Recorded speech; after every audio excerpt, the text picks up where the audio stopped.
Hello, everybody. I am Captain Tommy Scoville, and you are on the lifeboat.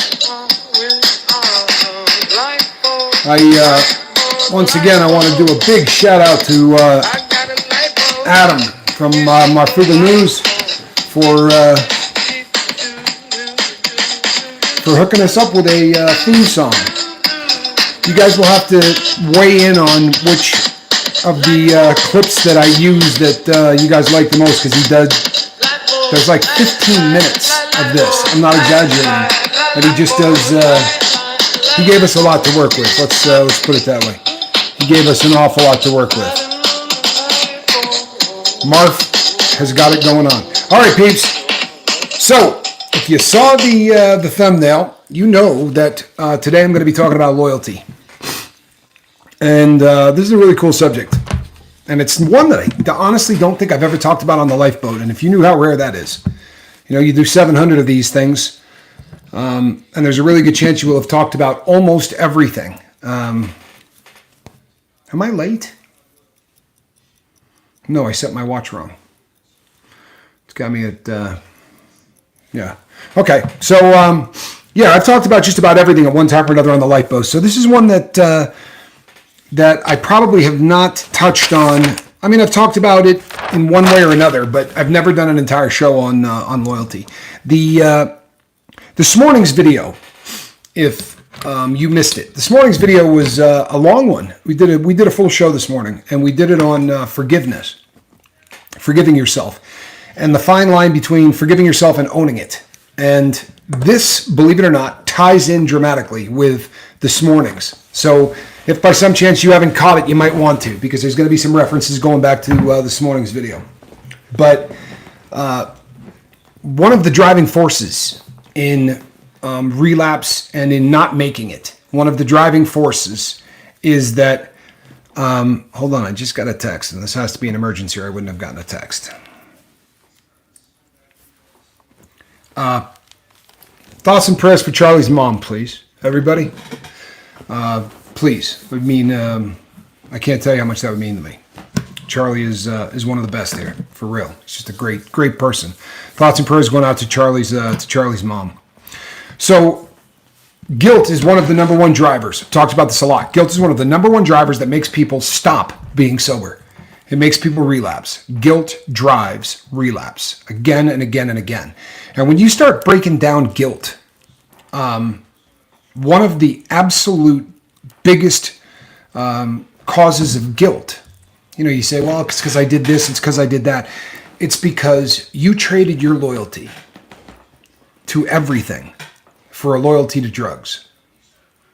If you're married to somebody and that individual cheats on you, if somebody cheats on you and they give up that loyalty, you sat at an altar and you made a pledge until death do us part, and then they go out and, you know, spend time and get intimate with somebody else. It's the ultimate betrayal, because they committed a loyalty to you. Well, the biggest problem with drugs, come on, squirrel. The biggest problem with drugs and alcohol and addiction is that we trade our loyalty to everyone, right? You have a loyalty to yourself. You have a loyalty to your family, to work, to God. And we break that loyalty. That fidelity is gone. That loyalty is broken. And instead of being loyal to the ones that you love, your family, you know, the place that you work, all of the things that you are supposed to be loyal to take a back seat. And the guilt from that, the guilt from breaking that loyalty, and even the loyalty to yourself. Think about what it means to put drugs in front of every single thing in your life. Because we all did that, right? Across the board, we all do that. And we do that because of the insidious nature of the disease. But if recovery is going to work, and this ties in with what I was talking about this morning, if recovery is going to work, it's going to work because you're going to fix that loyalty. You are going to begin again to be loyal to yourself. You are going to begin again to be loyal to your family and to the occupation that you do, to your second family, the people who help you remain sober, you're going to pledge a loyalty to sobriety itself. If you think about it, you are trading one loyalty for another. You're trading the loyalty that you had for drugs, and in its place, you're putting sobriety. I mean, what is loyalty? You're putting, when you really break down loyalty,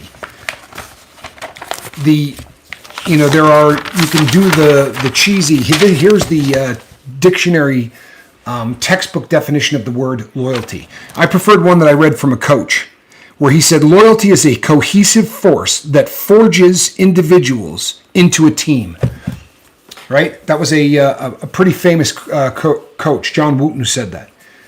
But a cohesive force that takes 60, 70 individuals who were all addicted to drugs at one point in their life and turns them into a family. It is the way in which people got sober for the first time, when it was believed, even medically, that sobriety wasn't possible for a alcoholic or a drug addict.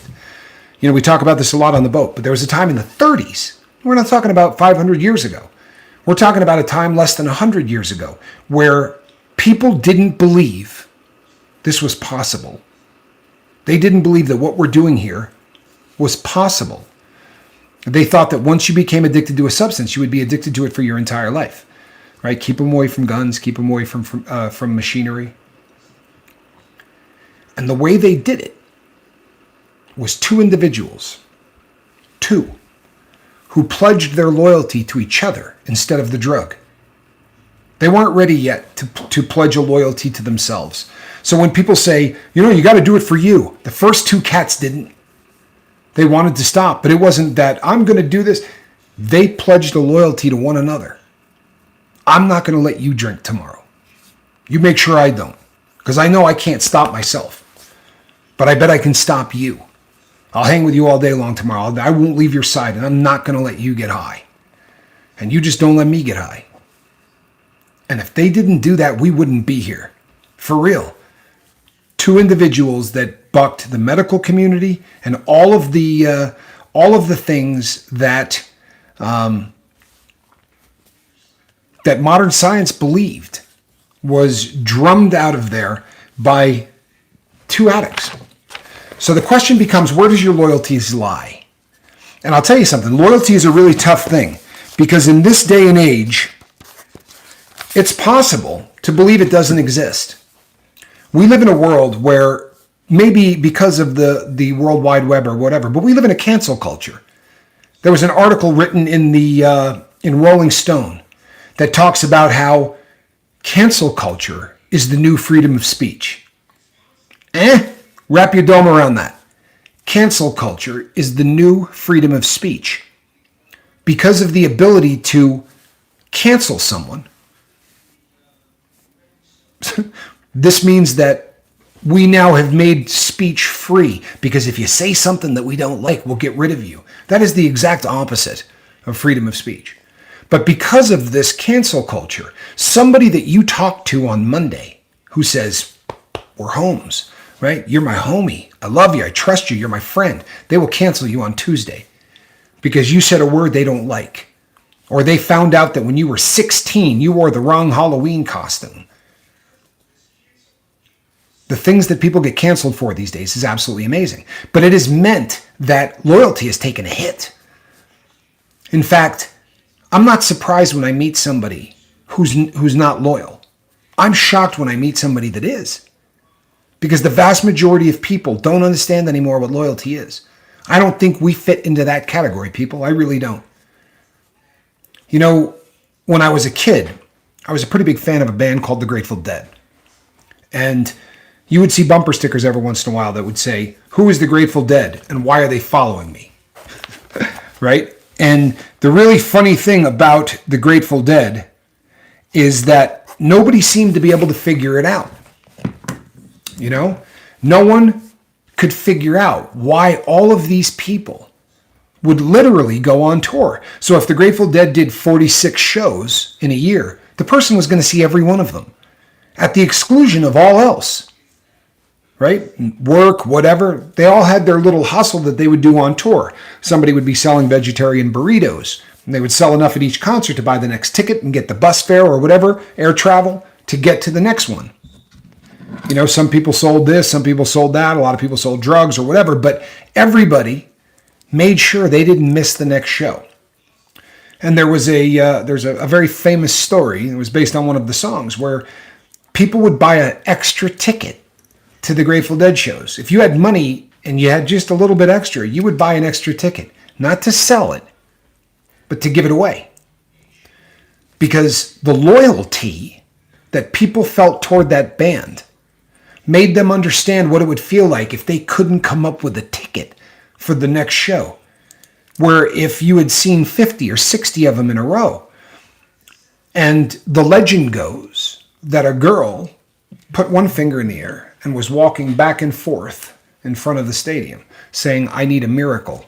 And there's a song by the Dead, and the refrain says, "I need a miracle every day." And it repeats it quite often during the course of the song. But this girl walked around with a finger in the air saying, "I need a miracle, I need a miracle." And someone went up and handed her a ticket.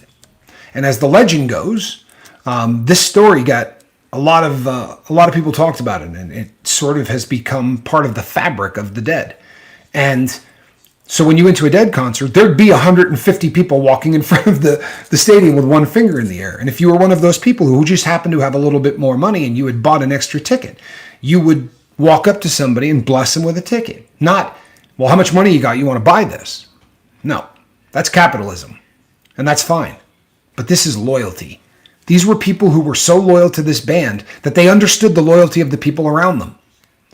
And if this seems like a silly illustration, it makes tremendous sense because we are very similar in a lot of ways, right? The people, we do the air quotes, or we call them normies. They're people who have never been addicted. And in many ways, it makes them people who are either blessed, right, that they weren't born with the genetic disposition to this, or they didn't make any bad decisions, or whatever the case may be. But there is a different understanding among those of us who have been there than those of us who have not been there. You can't compare the two.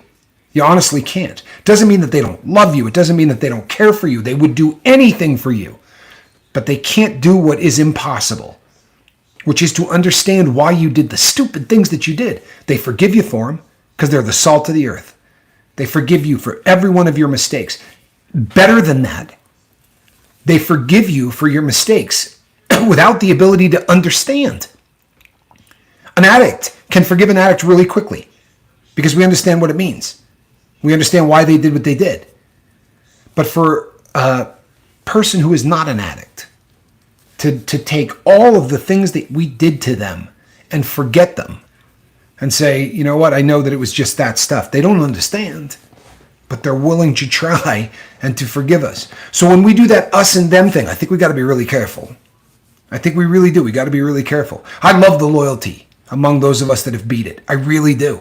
You can reach out to somebody who's in recovery and they will hop, through hoops. They will get up first thing in the morning to do a 1-hour show for free because they know what it feels like to need a miracle. Every single person who has ever gotten sober is a miracle. There's absolutely no two ways about that. It literally is. And the unspoken rule of loyalty is that it breeds loyalty. Teams are the greatest example of that in the world. I mean, how many times have you been watching a baseball game and the pitcher intentionally throws at the guy at home plate and the dugout clears, right? That guy didn't get hit with the ball, but you just hit my guy. And they come barreling out of the dugout as fast as they can because, damn it, that's my guy. That is the spirit that makes somebody say, "I want to be a sponsor." You have any idea what it takes to say, "I want to be a sponsor"? We work in a cyber arena with 5 people, right? So you got 5 people you can contact, and there's so many different ways to get a hold of them. A sponsor says, "Stop by whenever you need to." Call me at 4 in the morning and I'll come over to your house. Sponsors live down the street. It is a selfless act for somebody in NA or AA to say, I want to be a sponsor. But it's somebody that understands that it does take a miracle for somebody to remain sober. And they're willing to do whatever it takes to make that miracle happen. It really is difficult for individuals to assemble a sobriety team and to do it with people that have never been addicted, because you're going to ask things of them that can't be done. Your family will drive over to you at 4 o'clock in the morning if they need to, but that whole ride over, they will not be understanding why they need to. Right? Friends of yours that you've grown up with, they will do whatever it takes to try to help you get sober, but they cannot comprehend. So as you start to pledge a loyalty to somebody to help them get sober, realize just how unbelievable a pledge that is. It's not something that can be taken lightly. It really isn't. And it's not something that is, the whims of the day. We're not canceling our 5. Right? There's no cancel culture in this. It really is something completely different. As I was talking about, the cohesive unit of a team. When I was growing up, I played football. And I may have told this story before on the boat, but we had a guy that was like the Babe Ruth of football in our neck of the woods. He was a running back, and I used to block for him. But I didn't really do much blocking for him, because if you just handed this guy a ball, he ran over people. He was very quick, and he was just built like a tank and fast. And he was bigger than every high school kid that you'd ever want to see. And because of that, he broke every single record you possibly could. They retired his jersey at my high school, which was never done before. But his number was 44. And with 4 minutes and 44 seconds on the clock in the first half, he blew his knee out in a football game. And the other team had scored first. We hadn't scored yet. His name was John. And Johnny blew out his knee. And I remember looking at the scoreboard and seeing 4-4-4-4. And then looking at his jersey as he sat on the bench with pupils this big, because he instantly went into shock. And I remember him telling the coach to tape it up because he thought he could go back in. And when he stood up, you could see that thing sort of bow to the side. He was done. And I don't mean he was done for the season. I mean he was never going to play football again. It was a catastrophic knee injury. But our coach came out on the field and he made a speech. And he said, we're going to put Ricky Rhodes, who is going to come in and play behind him. And Ricky had never, I don't think he had scored a touchdown. I don't think he had played a whole lot of anything. He'd just been on the sideline waiting for this kid to graduate. But our coach said, this isn't the Johnny team. You guys, the reason he's as good as he is because you guys block for him. He gets his name in the newspaper every week, but it's you guys. And I'll tell you something. There was no damn truth to that story. There wasn't. The reason that we were winning all the time was because this kid ran people over. I knew my job was to block, but I wasn't blocking very well, and neither was anybody else because we didn't have to. But our coach made us believe that as cohesive a unit as we were, that we could do anything. And we won that game. And I remember years afterwards talking to him, and he said to me, we had no right winning that game. We had no right winning that game. He knew the truth. But when a unit comes together that believes so strongly in what they're doing, you can do things that go beyond the talent of the team. The hockey team from the United States that beat the Russians in the Olympics, the famous clip where the Al Michaels yells, "Do you believe in miracles?" It was the 1980 Olympics at Lake Placid. The reason that was such an epic event was because our little cohesive unit of people that were not professionals had all come together and just met each other. But it is that, how did John Grudit said? It is the, John Wooten, loyalty is a cohesive force that forges individuals into a team. These people came together. The guys that they were playing were juiced on roids. They had been living in the same dorm style living for years, practicing and training. They didn't have jobs. They were paid. right? Which we couldn't do legally, but this was behind the Soviet wall. There was no way to document what was going on there, but they were paid to be a hockey team. It's what they were born to do. And talent-wise, we didn't have any ability to hang with those people. But their heart, that cohesive unit, you pay somebody to do something, right? It's not the same thing as somebody that comes together for the love of what they're doing. And the United States team believed just a little bit more than that Russian team did. We had no right winning that gold medal, people. We didn't. We had no right winning that gold medal. It was a miracle. In fact, they call it the miracle on ice. You understand that every single thing that happens in sobriety is a miracle. Truthfully, very oftentimes the person that gets sober has no right pulling that off. I could not have done it without a team. And in the beginning, it was a two-man team. It was. I'm sober because of somebody else. And I didn't do it for me. And all those other cliches that you hear. I didn't do it for me. And I didn't do the 12 steps. I didn't do any of that. But I had somebody that made me believe I could do it. And for the first, I'm talking about years, I'm not kidding, years, because of how advanced my opiate dependency was. For years, I was white knuckling it. I mean, 1 minute at a time. During the holiday season, 1 minute at a time. But I'm here. And in June, it's going to be 8 years. And I got a little wind in my sails. You know, I got some wind at my back. I'm feeling pretty damn good about the next 8. You know, now the miracle seems far more attainable each and every day.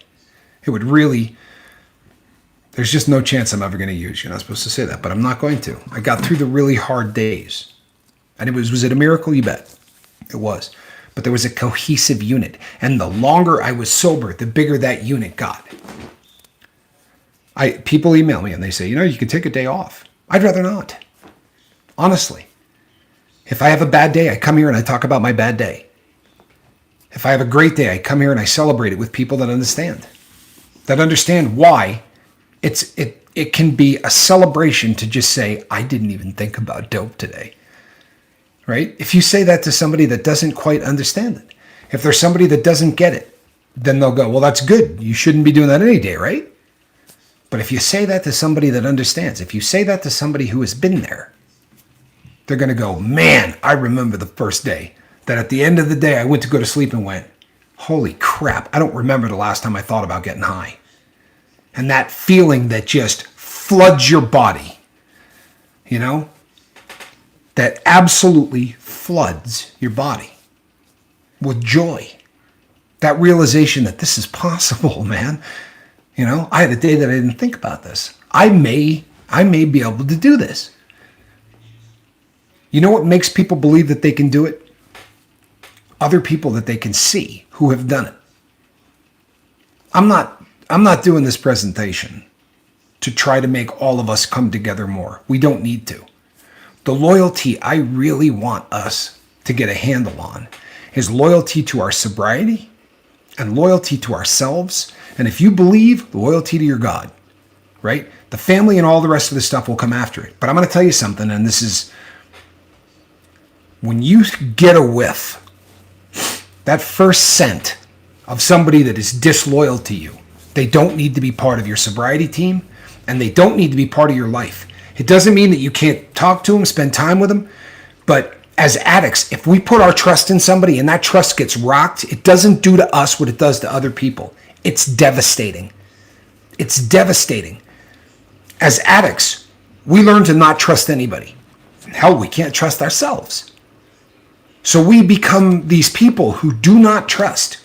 So when you have to start group therapy and the person sitting and doing the group therapy says, tell us what your lowest point in life is. You go like this. You look around the room and go, you think I'm going to tell these people what the lowest point of my life is? You think I'm going to tell these people about my struggles? You want me to share with these people the things that I've done in my life that I'm ashamed of? Yep. Yeah. When you build the 5, make sure you're picking people that you're really comfortable with.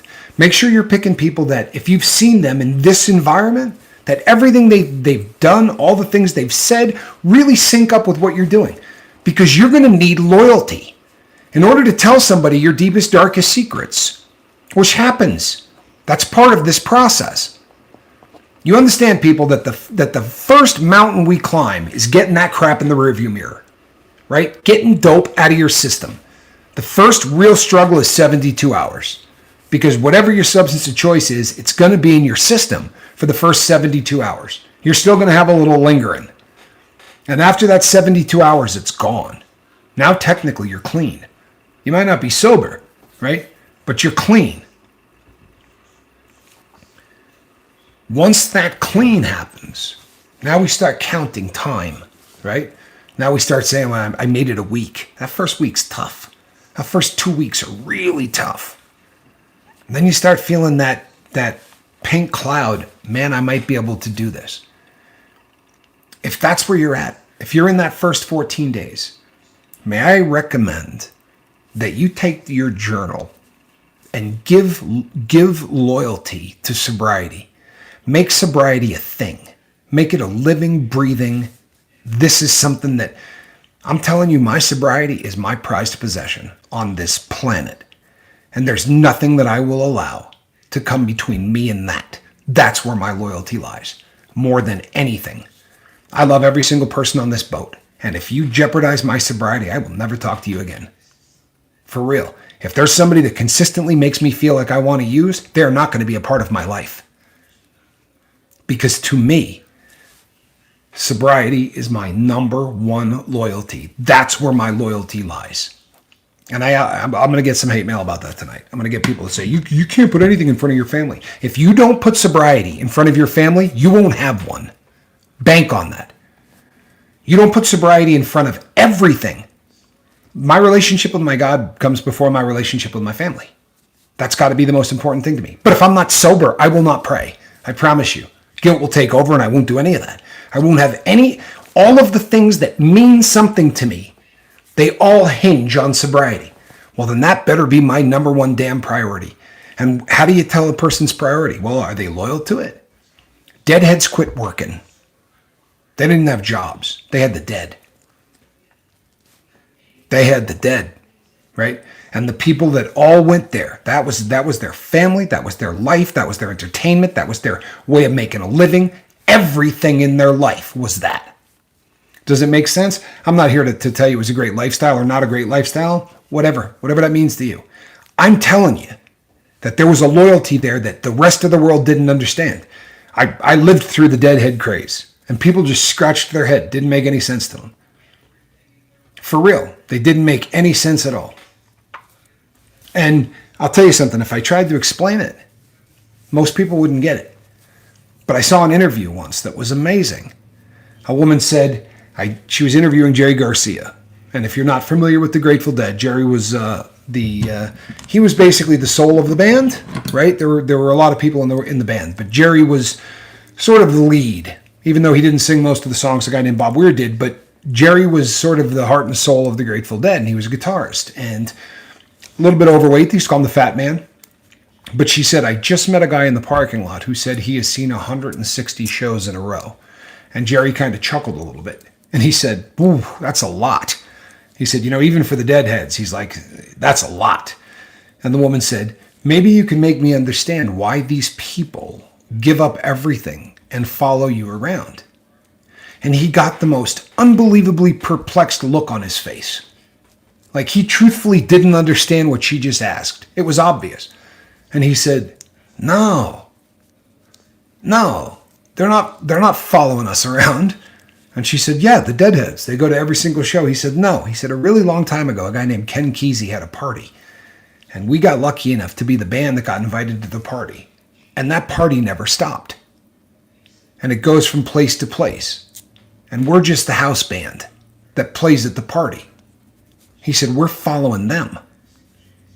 And I know it was one of those pat answers that a rock star would give to but that's how he came across.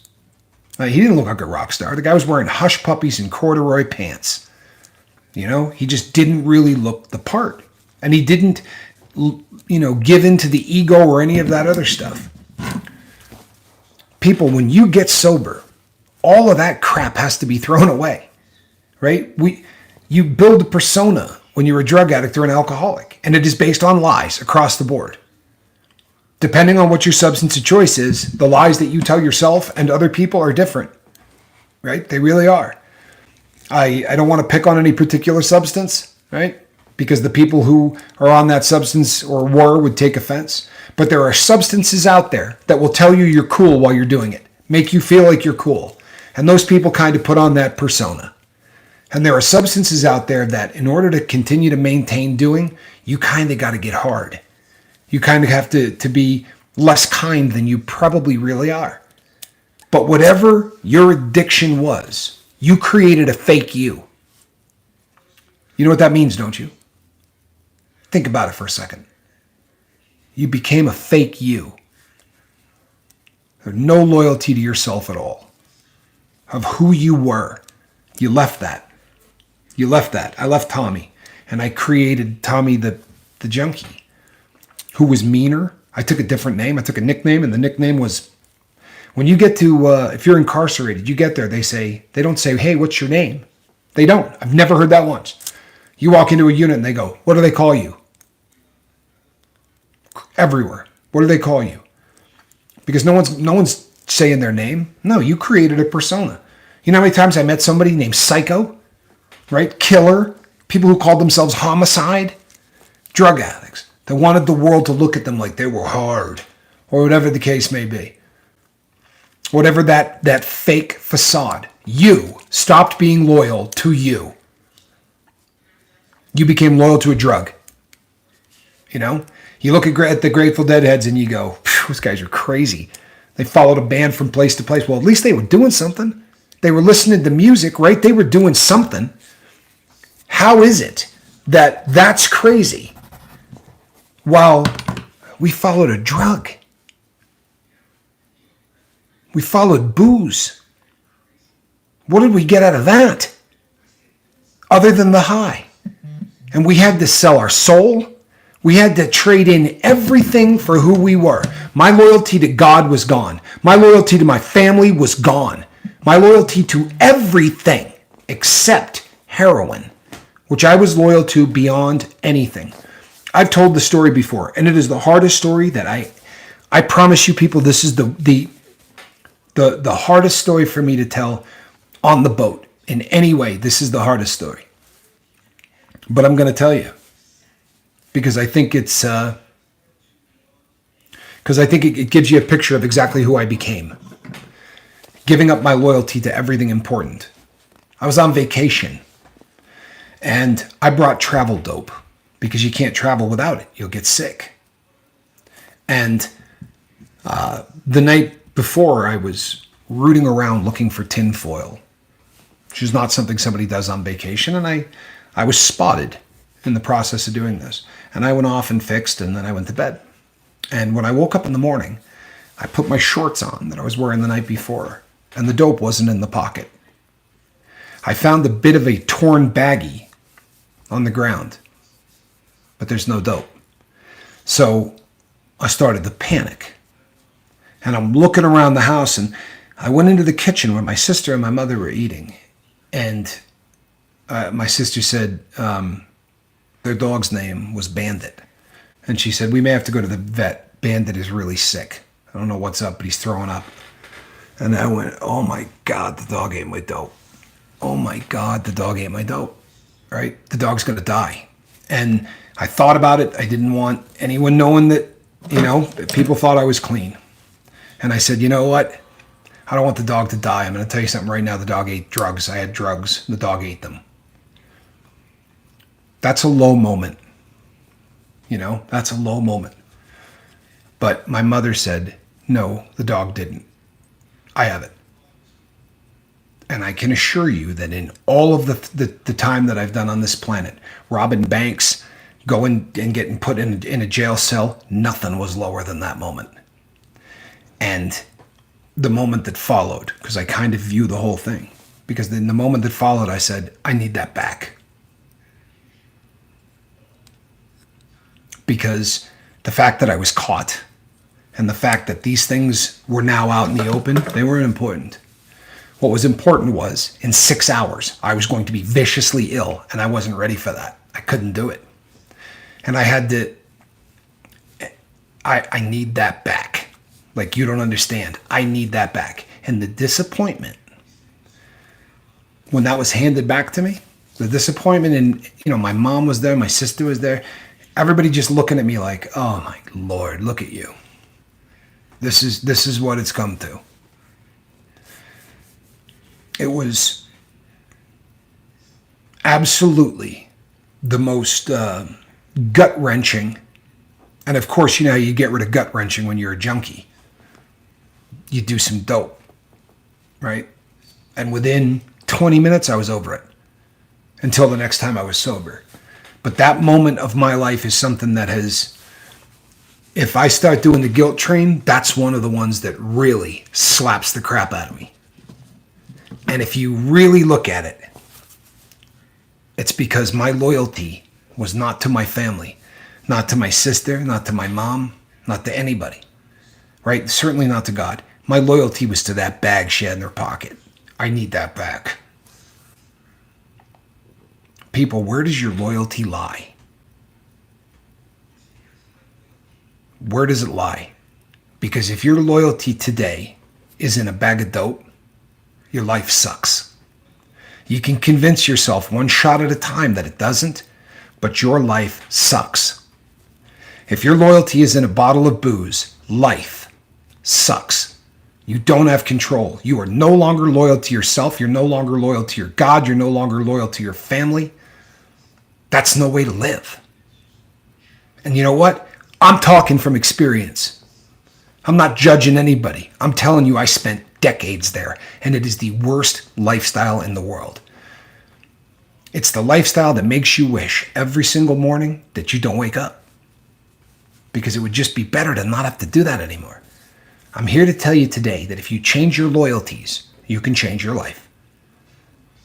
You change your loyalty from that dope to sobriety, and you go, oh, it's easier said than done. You're right. It is. It's so much easier said than done. You need a team of people who are going to help you.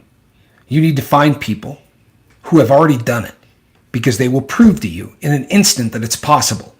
You can't look me in the eye and tell me you can't get sober. You can't, because I did. And I was a degenerate. I was so far gone, people, that nobody believed I was going to come back. I promise you. Even those that loved me thought I was going to die that way. They may not have ever said it out loud, but every one of them in their head thought, he just can't quit. He just can't do it. He can't live sober. But I'm living sober every single day. And I'm not telling you that because you should emulate me. I'm telling you that because you can be better, right? You can be better than you are right now. You can be better than who you are today. But you better become loyal to sobriety, you, and the people that are going to keep you sober, right? And then everything else will fall into place. And if you believe in God, feel free to put him right after sobriety. And if you're smart, he's going to be the one that keeps you sober. Or whatever your belief is. That somebody said to me, wrote and said, my God's a woman. I don't care what your God is. I really don't. I'm pretty good, cool with mine. But you know something? When you're praying and you're strung out, that's a really tough prayer, man. You don't feel right about yourself. You don't. Because you know you're disloyal to every single thing that you think you are. None of that matters. The only thing you're loyal to is that bag. Whether it's in your pocket or someone else's, that's your loyalty. If you're there today, it's got to stop. It's got to stop. It's going to kill you. And if you're lucky, it'll be the kind of kill that you get buried with. Because if you live your entire life, if you're able to hit 75, I'm not watching the chats these days. But if my brother is in the chat still, we knew a guy named Lenny. And Lenny managed to make it to 70. And you know what? He was in hell the entire time. He was. He lived in hell. He caught a heroin habit in Vietnam, and he did it every single day until the day he died. And some of the things he said, his language was rugged. I can't use it on the air, but he said things sometimes that would just tear your heart out. Literally tear your heart out. I asked him once, I said if I'd never seen him near a woman. I'd never seen him talk to a woman. And I said to him, when was the last time, you were with a girl? When was the last time you were intimate? And he said, paraphrasing this, he said, I'm intimate with that syringe. Every loyalty was to the needle. His check was spent before he got it. His life, from the rice paddies of Vietnam to a grave in Nevada, his entire life was in a needle. It is so easy. It is so easy to let your loyalties shift. But I'll tell you something. If you tell me where your loyalties are, I'll tell you your entire life. Where your loyalties lie, that's who you are. That defines every single thing about you. The rest of it is window dressing. Where do your loyalties lie? Where is the cohesiveness? Is it you in sobriety? Is it you and the people trying to help you stay sober? Are you there for them the same way that they're there for you? I just got a text. Hold on 1 second. Sometimes this is because Kimberly, thank you. That's so above and beyond. It's staggering. Honestly, I don't know what to say. That's more than you need to do. But I'll tell you what, it certainly shows that your loyalties lie, where your loyalties lie. Thank you also to Conky Donked, and congratulations, Miss V, on another month. People, we say all the time, you can't pick your family. Yeah, you can. Yeah, you can. You can absolutely design a second family. We have. Why were we all yelling at each other the other day? Because we're a family. Sadly, right? The best of it and the worst of it. If you build the thing the way you really want it to build, there's going to be family squabbles. But I'll tell you something. We don't cancel each other. We don't stab each other in the back. We don't do anything weird. Right? Get mad, yell a little bit, and we're all friends. We're all back where we should be. There's nobody on this boat I'm upset at. And to the best of my knowledge, there's nobody on this boat upset at me. Well, that I know of. I'm sure there's somebody. I'm always doing something. I say the wrong thing. We live in that culture. But I'll apologize right now for all of the things that I'm going to say in the next couple of years that are going to make some of you angry. Sorry. But my loyalty is to sobriety. So when I tell you the guy sitting in the Oval Office isn't helping anything when it comes to sobriety and drugs and all of that, it's not because my loyalty lies with the Republican Party, right?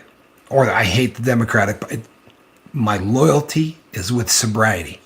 And if the people in office aren't with that loyalty, then I'm going to have to say into this thing that the guy's a loser.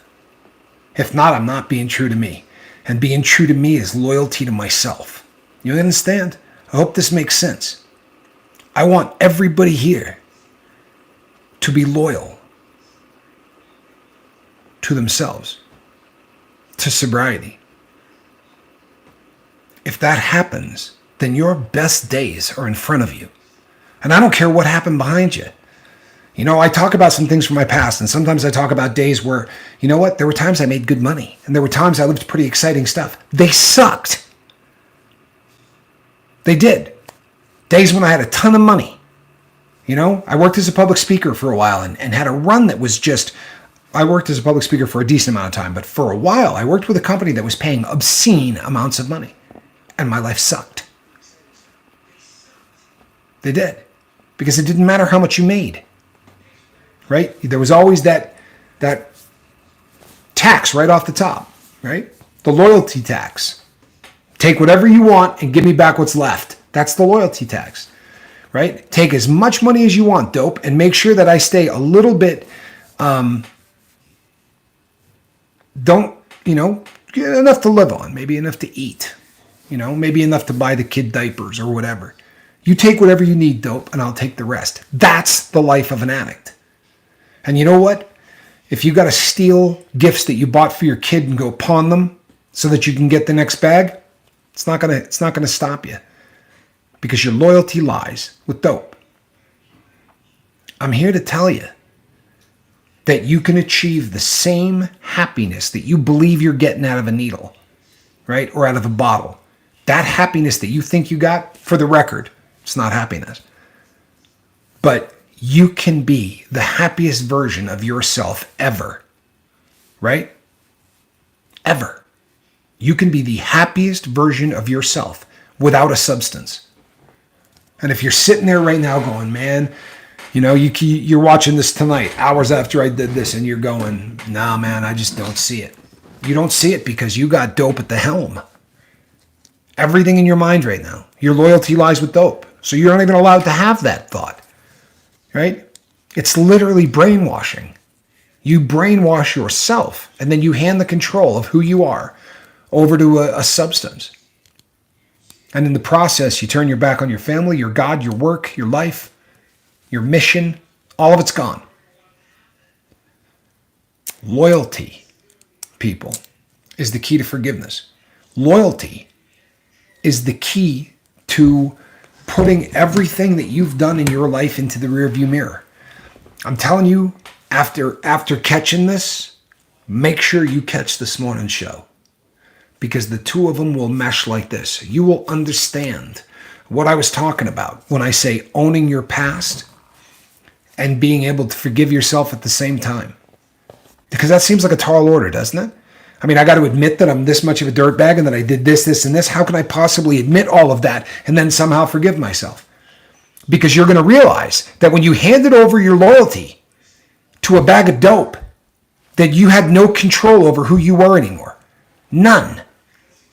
And if you had no control over the things that you were doing, can you beat yourself up about it for the rest of your life? You owe it to the people in your life that cared about you to take responsibility for the things that you did. And I don't mean verbally. I mean literally. Own it. But come to the realization of why you did the things that you did. If you have a problem with the disease concept, go do a little research. It's essential that you realize this is a disease. It's essential. It really is. If you cannot get through your head that you are suffering from a disease, the rest of this is going to be a struggle. And it's not mind games, it's not mumbo jumbo, it's a freaking disease. It's documentable in every single way now. Right? Technology finally caught up with something we already knew. This is a disease. It's not a bad habit. It's not a character defect. It's a disease. It's the only disease in the world that we allow people to feel guilty for having. Honestly, anybody that has a disease of any kind, we feel bad for them. We show them sympathy. We show them empathy. Sadly, we probably pity them as well. But we feel bad for them, genuinely. You see commercials on TV where they're raising money for this particular illness or that particular illness. And you see kids or you see people and they talk about, their particular disease and they're raising money for it. And you know what? Every day in this country, people pull out their credit cards to donate. Do you think if I went live and said, we'd like to raise some money for addicts, how much money do you think I'm going to bring in? Outside of the lifeboat and the people like us, the people who have never felt what we felt, you think they'd be contributing? You don't have to have had leukemia to feel bad enough about kids with leukemia to pull out a credit card. But as an addict, the only people that understand enough to say, I want to give and help, are usually people that understand it. People that have been there. I want to tell you something. My number one loyalty lies with my sobriety. I'm loyal to my God, I'm loyal to my family, and I am loyal to the lifeboat. To a fault. I really am.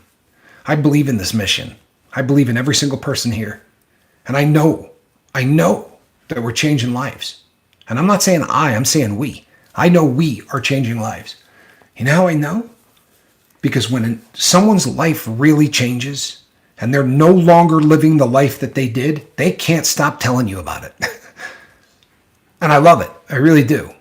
You know, the emails and the texts of people who tell me how much different their life is, I don't get tired of reading that, people. I don't. That's my drug of choice. But we're changing lives all over the place. We really are. You know what I'm going to do? I'm going to dip into the comment section. We've gotten to that part of the festivities here on the lifeboat where I will stop concentrating on me and start concentrating on the boat. And again, thank you, Conky Dong. Thank you, Kimberly. I really appreciate it. And Kimberly, that is, and I don't want this to come out wrong because I really do appreciate it, but man, that's too much. It really is. Scooby the Budding Queen, crying publicly is a sign of strength, not weakness, says Conky Dong. I cannot say any more. I agree with that so much I can't even begin to tell you. I can't. I truthfully can't. Monk says, Miss V, it helped me get my schedule straight. I hope you're talking about the morning show. Scooby, nothing wrong with crying. There's a lot of really great things that have been said about tears in the past. One of my favorites is, tears are the telescope with which we view God. I'll tell you something. Every single time I ever really had a good one going, something really epic came out of it. Always. Tears are not a bad thing, and they're certainly not a sign of weakness. And anybody that says something like that, Conky Donged, thank you. But I think you already did that once. My dad would have loved you all. What a cool thing to say. We would have loved him. On my walk this morning, God put it on my heart. Somebody out there needs that help. Kimberly, that's beautiful. It really is. It's humbling and it's beautiful. And you know what? The one thing I will say, people, is that it is never hard to find the people that need help. It really isn't. There are so many of them. And I've been wanting to do this show for a while. This show came out of a daily devotional. It's a Bible-based daily devotional, and they were talking about, loyalty, and it just made me think of this, which often happens. Noise Opera, thank you. Speaking of the things that people send me, man, I got a text from Noise Opera, and I say it all the time on the boat that how much he's changed, but he gets it. And he sent just the most beautiful thing. He loves you people. I mean, and he communicated it so beautifully. This boat means so much to him. His loyalty absolutely lies right here. And I think that's awesome. I really do. Wharton says, I remember working at a place that had company parties, and I was sober and ostracized for being clean. That has switched completely on its ear. There is a thing now that they're calling buzz shaming. You watch. It's catching on. Probably because of how dangerous drugs are and have become. Somebody, like after the Super Bowl, somebody sent a tweet talking about, this is us, completely wasted after the Super Bowl. And they lit him up. In years past, people would have said, yeah, right on, drink a little more, whatever. People lit him up. It's not bad enough that you got to get loaded, but you got to brag about it. I mean, buzz shaming is a thing now. It really is. Yep, Pat says ostracized, but they'll take a ride from you because you're sober. Yeah, good point too. You know what? Tracy Klein, what a great comment. Everybody see that? Tracy Klein says, I love being sober. I do too, man. You miss out on so much of life. There's things that you just aren't going to pick up on. There's just so much that I just let go by. Even when I look back on some of the great memories, I think to myself, man, I wish I had seen that sober. Because it's just everything is different when you are.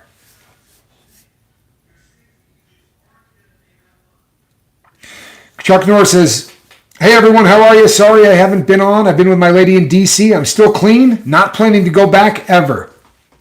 Well done, Chuck. I love it. I really love it. Yeah, Tracy, I love that comment. She said, thank you, Tommy. I smiled. I love that comment. I really do. I love that comment. There are so many people out there right now who think that that's not a phrase they could utter. I used to be that guy. I used to look at people who'd say sobriety is so much better, and I'd go, good Lord, man. How could that possibly be? That's baseline. I'm higher than that. How could that be? I just didn't have any clue what it felt like. I didn't realize baseline was here. When you're sober, baseline is so much. You know what? I did this entire show in the dark. There we go. How's that? Perfect. I probably looked better in the dark. Oh, some good news. We got a new hard drive so we can get more games now. Awesome. I'll get to do more of what I also love. I love plants and gaming. Passions. I'm glad you got a new hard drive. Find your passions. We talk about it all the time. I love that. I love it.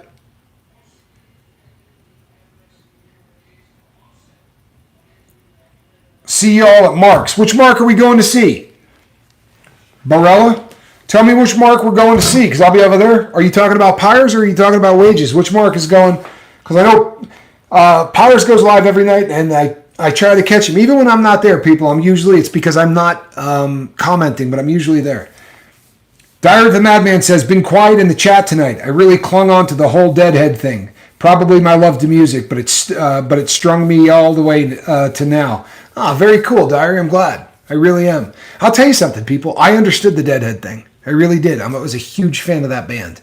I really was. And a lot of it had to do with the camaraderie and just the way that everybody was with one another. Patrick says, I stopped dope when I was so high I missed Daytona. Got pulled over for speeding, drag racing. A cop asked my friend in the back seat who won Daytona. He said, Dale died. And I said, keep that dope. I'm done. Wow. You quit when Dale hit the wall? What an amazing story. Used to be a major gamer. Now I found DigiArt, and I'm loving it. It helps me stim, takes my mind somewhere that calms my thoughts. I'm loving it. I'm not hip to the DigiArt thing, but it sounds like something that would that you could really sort of bleed yourself into. Leisure, glad you're here. Trish Killian, good to see you. T Prada, glad you're here. Guacaholic. I'll tell you what, I have been a guacaholic for many years. I assume you're talking about guacamole. I love guac. Guac is absolutely awesome. It really is.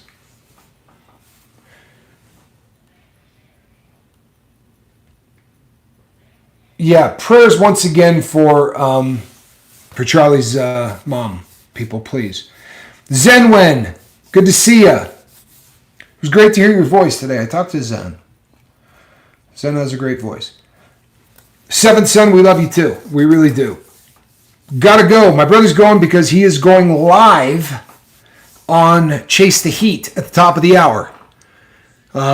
So he's got a 6 o'clock show over on Chase the Heat. Yeah, my brother's been going live every night, and I love it. A lot of people from the boat have been heading over there, which I think is cool too. It's I don't know. It's almost like watching a second dose of me. My brother is he looks a little bit like me, only a much older version. All right, peeps.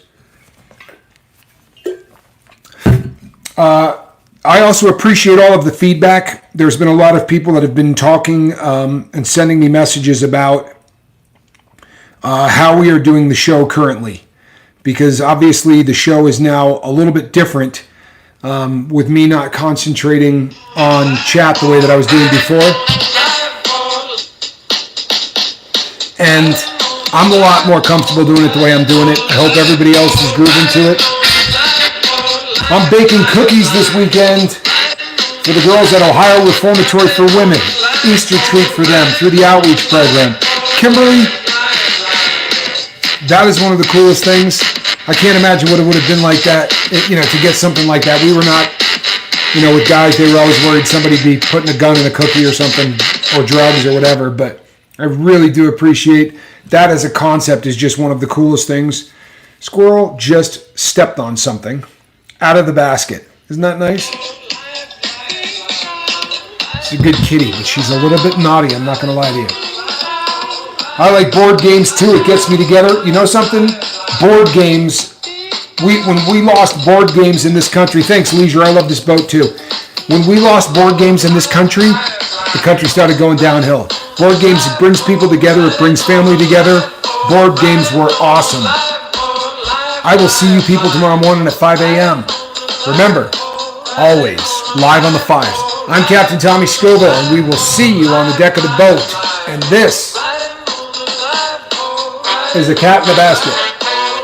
Good night, everybody. We love you.